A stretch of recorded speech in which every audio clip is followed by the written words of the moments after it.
One really can't ignore the rapidly expanding influence of the People's Republic of China, the PRC, in Africa, and that's across the entire dime spectrum. And when I say the dime spectrum, that's talking about the diplomatic, informational, military, and economic sectors.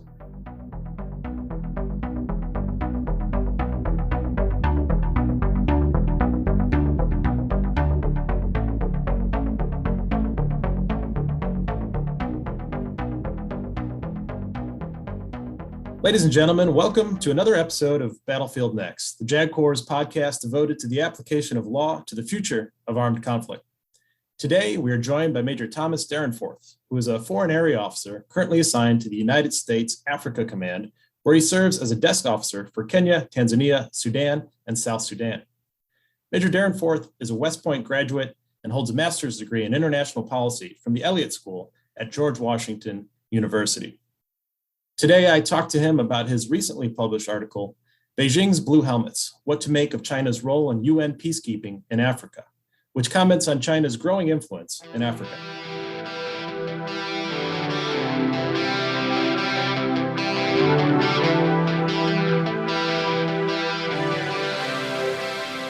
Sir, Major Dyrenforth, good morning. I know it's a little later in the day for you, so good afternoon. In AFRICOM over in Germany, but thanks for joining us today. Thanks for taking the time to impart a little bit of knowledge on the JAG Corps and the Army as a whole about yourself, your role in Africa, and also Chinese influence in Africa. Thanks so much for having me, and actually good evening from Stuttgart, Germany. It really is an honor to be here and to share some information about my background, my experiences, and a little bit of my research on China's increased role in Africa. Awesome, sir. So what I want to start out with is just a little bit about yourself, your background, who you are, and where you're from. Thanks a lot. Again, I'm Major Tom Dyrenforth. I'm from Shikawa, New Hampshire, which is just a little village of about 400 or 500 people up in northern New Hampshire. Any covered bridges up there? Oh yes, we got plenty of covered bridges and mountains and lakes. It's northern New Hampshire is a beautiful area, and that's where I'm from, and that's where I grew up all the way until I went to West Point when I was 18. Did my 4 years at West Point, commissioned into the Army as a second lieutenant in the Artillery Corps. Did my first about 7 or 8 years of active duty as a field artillery officer. That included an assignment as lieutenant and captain at Joint Base Lewis McChord out in Washington State. Had the opportunity to do 2 combat deployments to Iraq, one in 2007 into 2008, and a second in 2009 into 10. And those were really my formative years in the Army. I had the opportunity to go back to West Point and serve as an instructor for a few years, teaching military tactics to the cadets. And it's from there that I made the transition into the Foreign Area Officer Corps. And I've been a FAO since 2014. And sir, what was that spark to becoming a FAO, to becoming a Foreign Area Officer? Where can you point to a moment or some assignments that you said, hey, this is something that would be interesting and this is something that I'd want to pursue? Yes, I really look back at my deployments to Iraq, especially the deployment to Baghdad during the surge in 2007 and into 2008. I had the opportunity to work very closely with Iraqi partners. These are civilian leaders, political leaders, and also local military commanders. I worked with them every day, and the focus of my job was to build peace and security in an area just north of Baghdad, and to help minimize the impact of combat operations. And it's from working with Iraqi security forces that really gave me that spark about being interested in working with other partners. And that's a big reason on why I chose to be a foreign area officer. And I really wanted to be a FAO to work with foreign partners and to serve on the military's diplomatic side. I was interested in building relationships with partners and using those strong relationships with foreign military partners to address contemporary security challenges while helping to advance U.S. interests and peace and prosperity for both the U.S. and our partners.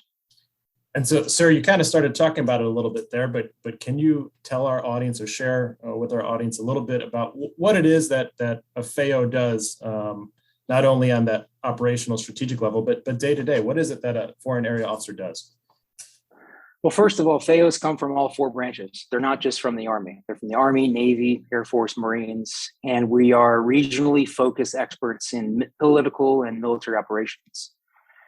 FAOs are expected to possess a combination of strategic focus, regional expertise, language capacity, political, cultural, economic understanding, geographic awareness, and all of that we're supposed to do in our assigned region. And for me, my assigned region is Africa. And for FAOs, we actually serve in a variety of different roles. Typically, we're found at United States embassies abroad. One role is as a military attaché. That's in a U.S. embassy. Another is as a security assistance officer, also an embassy-based assignment. And the third most typical role is as a political military planner at a military headquarters. For example, that's the current role that I'm in at U.S. Africa Command, where I'm a pull mill planner focused on East Africa. So the primary role of a FAO is to serve as the Army's or even the Department of Defense's representative in a foreign country, working alongside State Department diplomats and other representatives of the US government. And in embassies, we help implement national defense policies, we advance security interests, we build and strengthen those key military relationships. We also serve as key advisors to build capacity in our partner militaries. So for me, my career has taken me from being a FAO trainee, where I spent a year at the Defense Language Institute learning French. I had the opportunity then to do my in-region time based out of Abidjan, Cote d'Ivoire, West Africa. And then most recently, I did nearly a 3-year assignment as an Army attaché in the Democratic Republic of Congo. Thanks, sir. And that current role now, assigned and as I understand it, really embedded in AFRICOM in Stuttgart, Germany. Can you describe a little bit about that current role? Yeah, so again, I'm a political military planner within the US AFRICOM J5. I oversee defense engagement programs and strategy in East Africa. Specifically, my current portfolio includes Kenya, Tanzania, Sudan, and South Sudan. Overall, I help the combatant commander and the AFRICOM staff translate policy and national strategy into a feasible defense approach within the region to improve bilateral defense relations and advance mutual security objectives with our partners. Sir, I want to switch gears a little bit and now dive into your article that was recently published with West Point's Modern War Institute. You cite Africa as China's second continent. Could you shed some light on the Chinese influence and presence across Africa? Yes, one really can't ignore the rapidly expanding influence of the People's Republic of China, the PRC, in Africa, and that's across the entire dime spectrum. And when I say the dime spectrum, that's talking about the diplomatic, informational, military, and economic sectors. So right now, China's influence includes their augmented diplomatic relations with various African countries and the African Union. The PRC's expanded military-to-military cooperation with a variety of African partners. Additionally, on the security side, China established their first ever overseas base in 2017 in Djibouti, in East Africa. Very strategic decision made by the People's Republic of China. Additionally, the PRC influence in Africa includes the proliferation of what we call state-owned enterprises across the continent. And China's investment in Africa is truly evident through the Belt and Road Initiative. This is a massive infrastructure investment projects, not just in Africa, but across the world. And within Africa, this examples of BRI investment include deep water ports, railways, roads, bridges, airports, etc. And even most recently, the People's Republic of China's influence is seen through its COVID-19 diplomacy. So across the entire dime spectrum, the PRC is very involved in Africa. Sir, your article also mentions the addition of PRC personnel to UN peacekeeping missions. Is this unusual? And if so, why? Well, in terms of the PRC's peacekeeping presence, it is a little unusual considering China's role as a member of the Permanent Five on the UN Security Council, alongside the United States, the United Kingdom, France, and Russia. The PRC's contribution to actual peacekeeping troops dwarfs that of other P5 contributing countries. In fact, of all countries in the world that contribute to UN peacekeeping, it's 122 different donor countries. China is actually the world's ninth leading contributor, with over 2,500 peacekeepers currently deployed worldwide. And to put that number in perspective, the PRC has 2,500 peacekeepers deployed. Right now, the United States has about 31 peacekeepers deployed worldwide, while Russia has about 61. Another interesting note on PRC peacekeepers is that they represent a diverse cross-section of the People's Liberation Army.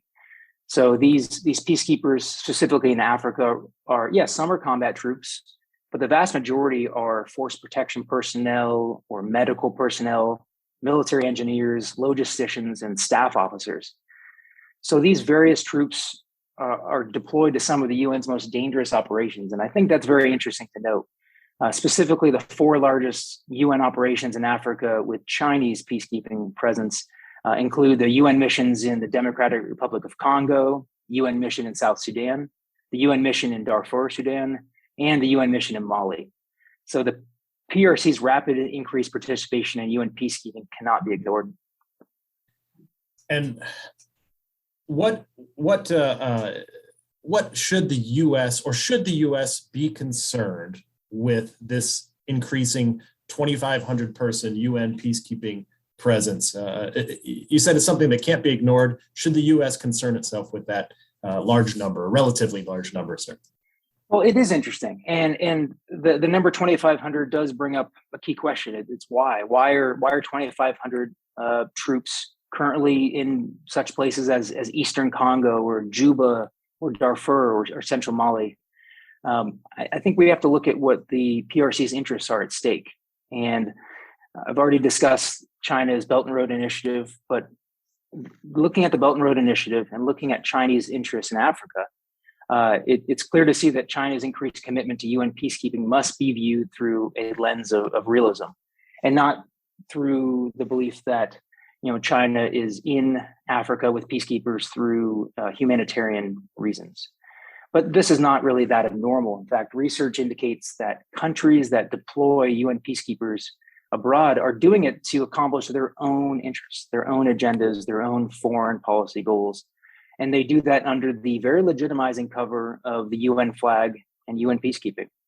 So for China, UN peacekeeping operations in Africa offers a legal and normalized means to accomplish its goals. And the way I look at it is China's using UN peacekeeping to accomplish three goals. First, they want to protect their massive investment in Africa. Second, they're doing these deployments to obtain much needed hard and soft power military skills. And third, China wants to enhance its reputation as a benevolent, rising superpower, actively engaged in the world, in the international community, and in the UN system.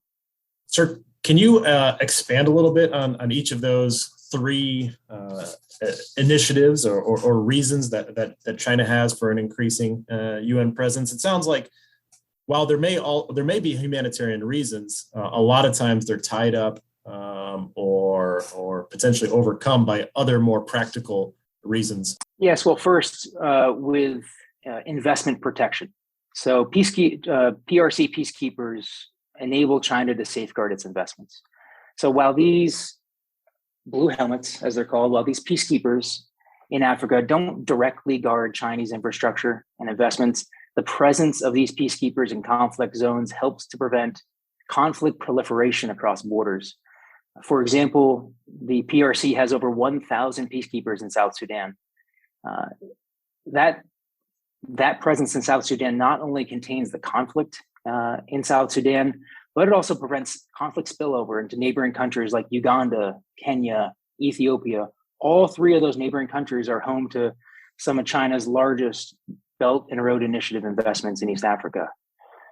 The second was obtaining military skills. These are both hard and soft military skills that China desires. And unlike the United States and our NATO partners with decades of hard-earned combat experience in places like Iraq and Afghanistan, China's last real combat experience was in 1979 in a very short-lived border dispute with Vietnam. So to address their lack of operational experience, The PRC uses UN peacekeeping as a low-risk avenue to obtain these needed military skills and experience. And when I say these military skills, I'm thinking about how to train, how to deploy, how to sustain operations, share information, gather info and intelligence, redeploy your forces back to home country. And these are skills that we and our NATO partners, after decades of combat operations, have just taken for granted. And these are skills that China is trying to develop. And peacekeeping in Africa does allow the PRC to project its power abroad and feel out this new role it sees itself in as a rising global power. And then lastly is enhancing their reputation. So China uses its participation in UN peacekeeping to build its brand as a benevolent country committed to peace and security. And it continues to do this while upholding its constant mantra of non-interference. So troop contributions from the PRC do help to curry favor with African governments. That's something that has been seen. And these same African governments often negotiate very friendly Belt and Road Initiative contracts with the Chinese government or even the Chinese state-owned enterprises. And there are some obvious examples here. Again, looking at South Sudan and their oil sector. And another example is in Eastern Congo. In the Democratic Republic of Congo, it's home to cobalt and coltan and really the majority of our world's rare earth minerals. Coincidentally, both of those countries, South Sudan and Congo, have enormous investment, both economically and through peacekeeping, by the People's Republic of China. Sir, at least in those two countries, it would seem that these initiatives are working. Is that your assessment across the whole of Africa, and that these Chinese initiatives are working, or in other words, what is the perspective of the African nations that China is working with? Yeah. So as far as if it's working, I would say yes. Overall, China's strategy to accomplish these three key areas in protecting their investment, obtaining military skills, enhancing its reputation, yeah, they do seem to be achieving that. As the PRC strengthens its bilateral and multinational cooperation, it's increasing oversight and protection of its economic investments. And also by focusing its peacekeeping presence on these mostly non-combat operations. Remember, I mentioned logisticians, military engineers, military medical professionals. By doing that, Beijing is really advancing their long-term military reform goals, while at the same time, they're obtaining key lessons learned in a low-risk peacekeeping environment. And what is the expected U.S. position in response, if any, to increased Chinese presence? Well, the question for the U.S. and for like-minded countries is if it matters. Does it matter that China is spending money, using its investment and using its resources to increase its presence in UN peacekeeping? And I've already mentioned that countries deploy to UN peacekeeping missions out of self-interested agendas. And Beijing's approach is no different. And it's not necessarily a bad thing. So yes, the PRC achieves its economic, military, and reputational goals. But at the same time, the UN peacekeeping is better funded, better trained, better manned to carry out today's complex missions. And that is on the overall a good thing. However, again, from a Western perspective, it is key that the international community is clear-eyed regarding the motivations behind the PRC's increased support to the UN system.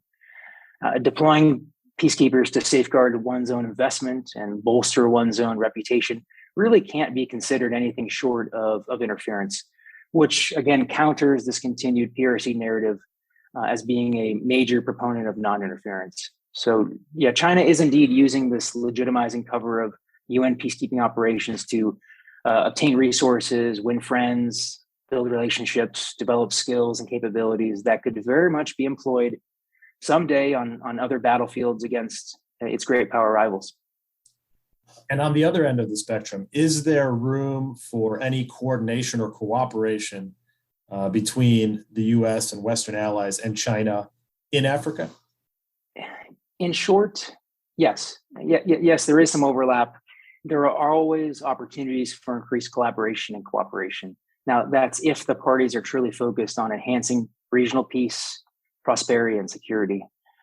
Now, overlap does exist where mutual interests meet. And for example, both the United States and the PRC have their own agendas, as I've discussed. They have their own interests in Africa. And often these agendas are not in sync with one another. However, there are a couple areas where in this case, there is some key overlap. First is with countering violent extremist organizations. That's a huge tenet of not only U.S. Africa Command, but it's a huge tenet of many of our NATO partners as they conduct presence in Africa. So eliminating transnational extremism networks is important. It's important for everyone. It protects the homeland. It protects investments. It bolsters regional security. And all of this does at the same time support our African partners' ability to improve peace and security. So there's an interest in countering transnational crime, countering violent extremist organizations. And that interest is most likely shared by both, yes, the People's Republic of China and the United States. A second area I would say is infrastructure development. And with infrastructure development, the first thing I think about in terms of the PRC is the Belt and Road Initiative. And if infrastructure development is done in a non-predatory manner, then the PRC's BRI investment in infrastructure could even complement many of the efforts that are being conducted in Africa by other partners, by other countries.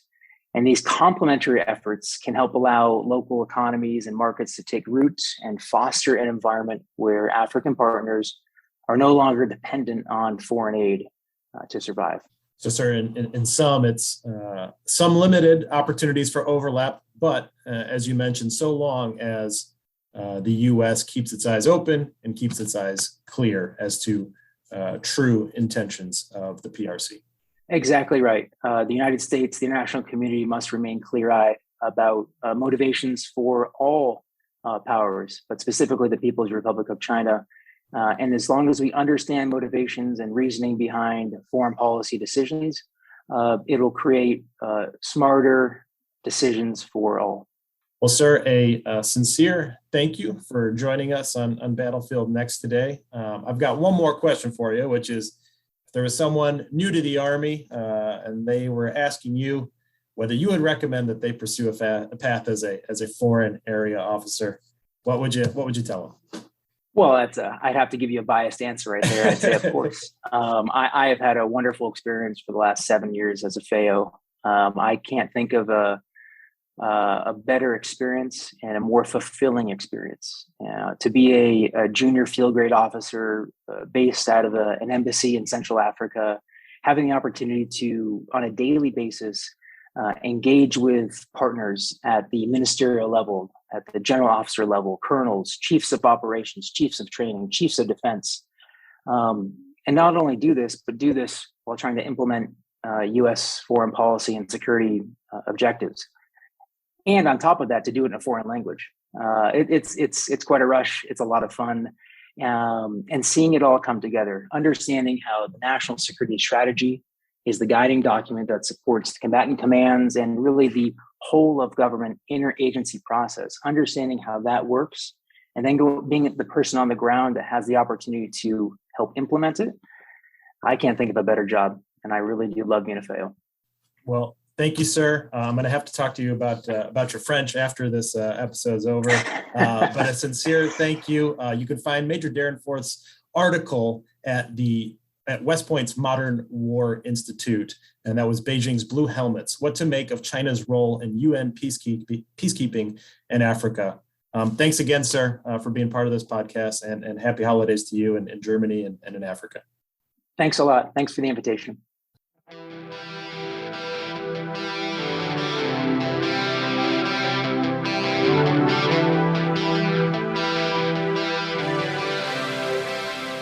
Interested in providing material to the JAG Corps' Future Concepts Directorate? Reach out to us via Twitter or LinkedIn at JAGFCD, or visit our website at tjaglix.army.mil/FCD. That's tjaglcs.army.mil/FCD.